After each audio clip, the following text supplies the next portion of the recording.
There's still a lot of hype. There's still a lot of misconceptions about what SDN is, and there's still a lot of skepticism as to just how much revenue is currently being derived from SDN type deployments. So here's where we are.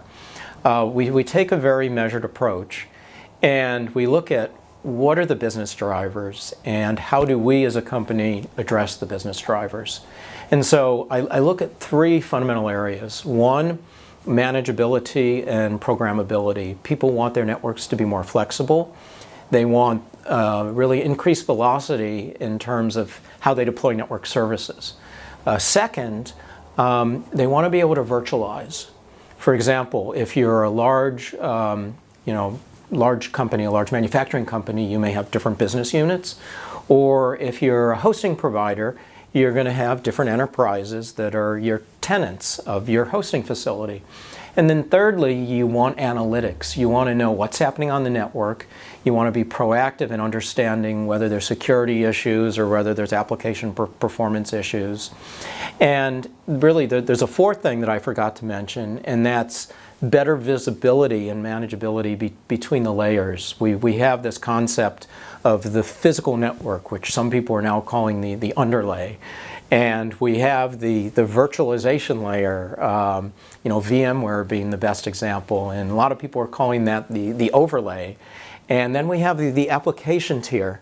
And lots of times the applications don't have much visibility anymore into the hypervisor or even into the physical network infrastructure. So all these vendors are coming up with their own solutions to solve this. What we've done, really our key piece of intellectual property, is merging some of these layers together. And so fundamental to what you would consider our SDN approach is a distributed network fabric. And we call that the NetVisor, in effect a network hypervisor. And this allows you, one, to have real visibility over what's happening across your network, who's talking to whom, what applications they're using, how much data, what the latency is, an example. And because of the network fabric that we instantiate, you have very powerful monitoring and analytics that I spoke about as one of our use cases, and this is something that SDN is called in for. People want, when they talk about SDN, this is one of the use cases. We also have a very powerful way of creating virtual networks, the partitioning of the physical network. And that's one of the other real primary use cases where people are looking at SDN. And at the same time, we have greater manageability because instead of, say, a single controller with a single point of failure and some of the latency and managerial issues from a traditional SDN controller environment, we distribute that. So we make it easier to deploy and we make it more fail-safe. And at the same time, our fabric can feed into an OpenStack orchestration environment. So we, once again address some of the manageability and programmability concerns that SDN is said to address.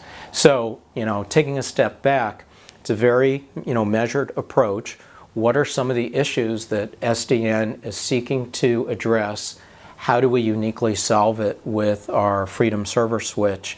And then once again, these use cases are real use cases that customers have deployed or in the process of deploying, and so by definition, they result in real revenue.